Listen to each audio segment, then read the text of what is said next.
In my first shop many years ago, I used to have 2 bench vices if I had long stock that I needed to work on. That was back before I had ever heard of a deadman or board jacks. When I built this table, I didn't really think much about doing longer stock, but today I'm gonna fix that problem by making something called a board jack. This board jack, unlike one that would fit inside the bench, actually works off of a dog hole. So any dog hole that you have along your bench would work just fine. You could use a 3/4 inch dowel, but I really like these thicker bolts.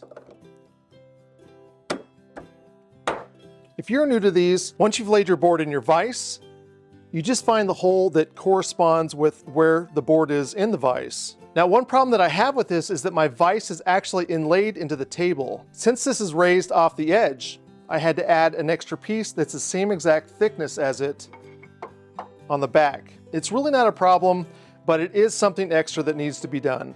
So let me show you how I built this. These are all the materials that you're going to need for this project. If you check the description down below, you'll find a link to my website, which will have all the materials needed to do this. But this is everything that we're looking at. It's important to note that we are going to be modifying this hinge, so there are a few tricks I'm going to show you along the way. The length of your board here is going to depend on the length of your hole from the edge. My hole is about 2.5 inches away from the edge, so I made this 4 inches. Because we do have a piece that will overlap the edge by however thick this is, we are going to have to compensate it by using a board on this side. This will give us a nice straight clamping edge. Our 3/4 inch bolt will obviously hold the jig onto the table, so you'll need that as well as a 3/4 inch hole on the edge of your table. Another thing that I'll mention before you get started is that you're going to want to use the hardest wood that you've got. I've got Jatoba here, but you could use something like white oak would be good, possibly even red oak. Our piece that's going to fit on the bench needs to be perfectly lined up to the edge. And the reason for that is that whenever we put any kind of stress with our clamp, we don't want this to be pulling forward or backwards, which will cause a lot of stress on the hinge as well as our jig. So we need to find out exactly where the center of this hole is and in relationship to the board here. There's probably some better ways to do this, but I'm going to show you the way that I'm going to do it. I've got a piece of plywood here that I'm going to clamp to the surface of my drill press table. First, I want to check to make sure that my drill press is locked, as an unlocked table can actually drop down a little bit. My hole is 3/4 of an inch, so I'm going to use a 3/4 inch Forstner bit. I want the Forstner bit to have about 2 inches away from the surface, but I'm going to use a pair of clamps to really make sure that I've got this solid against the table. I don't want to have any movement at all. Now I've got a 3/4 inch dowel that I'll slide inside of here. And I'm just going to press this against it.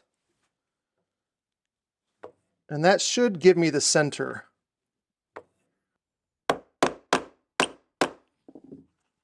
That should be the center. And now I'll place the dowel inside of the hole. And I can place my block on top of that. And now I need to find the center of my block here and line it up with the center of the hole right there. I'll go ahead and place my square up here.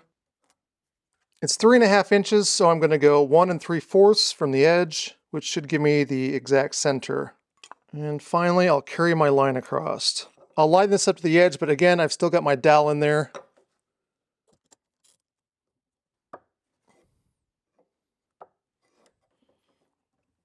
I'll take the rest of my dowel and I'm going to put it through the bottom and then punch up, which will give me that mark. And yep, there we go. We found where we need to drill out our 3/4 inch hole. If you have a better way to do this, leave a comment down below, but this is what I came up with.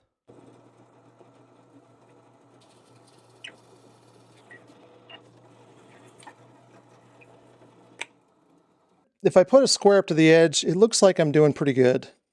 Another thought I had was if it is a little bit too large, you can always take one of these Kiridashi knives and just go right across the edge, make a mark, and then either cut or sand it. Now, if we look at the hinge, you can see that the countersink is on the top. It's actually on the wrong side for us. If we were attaching this to a door, it would be perfectly fine, but we're not attaching it to a door, and we want it to face this way, like that. This will make it easy for us to add our stock to the top and the bottom. So it'll go like this.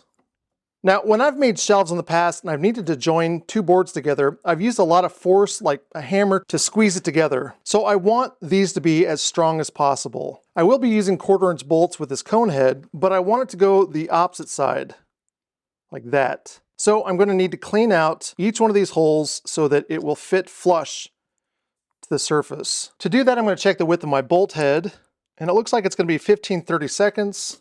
So I'm going to use a step bit that goes up to 1/2 inch. And I'm going to drill each one of these out, again, on the opposite sides to the 1/2 inch mark. I've gone back to my scrap piece, and I'm just going to add a screw and move it each time when I drill each one of these out. It might be hard to see, but I put a mark on that tooth so I know where to stop.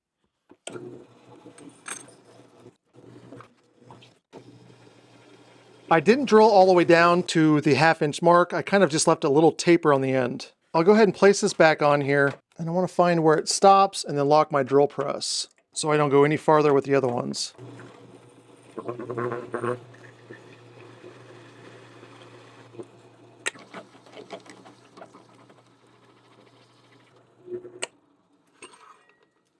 With that done, I'm going to flip it over, and you can see I've hollowed out each one of these holes, and I'm going to slide this in like that. It's going to be connecting to the bottom of the block here.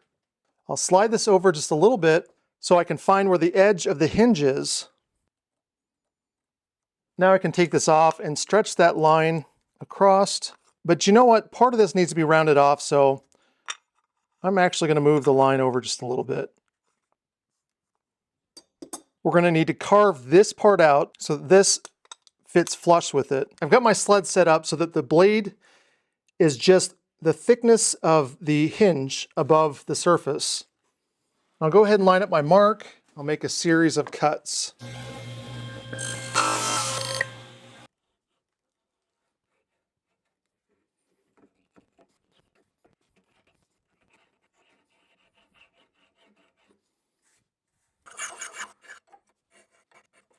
I'll use a hand plane here just to get that corner.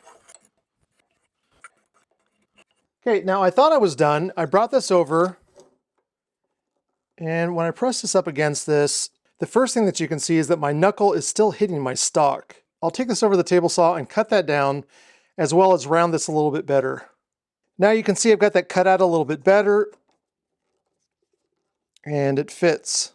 Now this other one should be a lot easier because as I butt this up, you can see that it goes right up to that corner. So I can move this over and mark where it stops.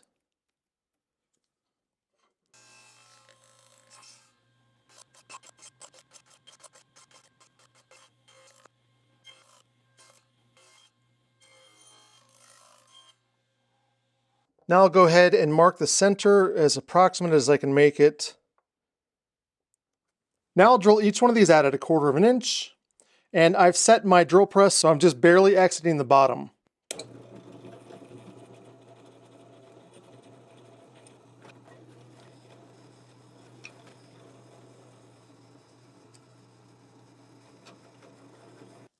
Now I flip this over and I want each of my lock nuts to be below the surface.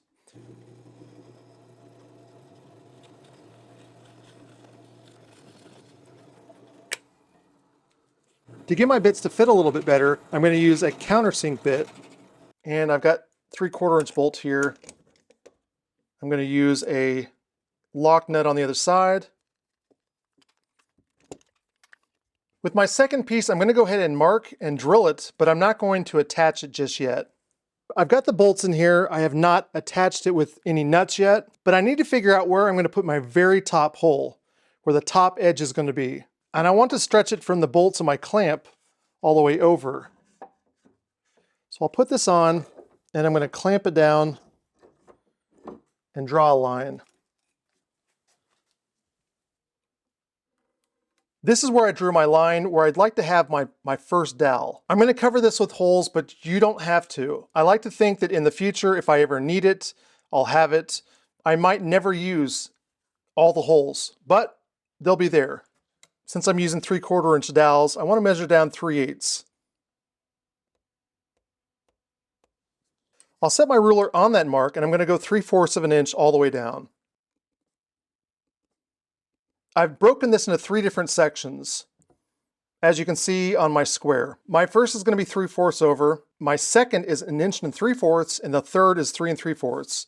This is 3.5 inches. That's how I got the measurements. I'm going to line up my mark and line it up to each one of these marks here, and then I'm just going to go and stagger my holes all the way down.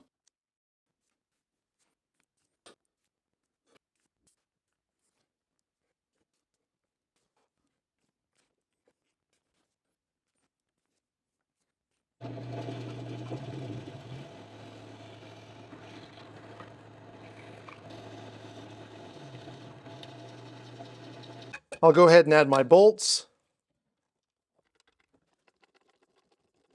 And there we go. So let's say I'm going to use this. I've got a really wide board and I want to hang it up on my table in a way that I can work on the edge. I can line this up. And now I can clamp it down. And I can work on the surface.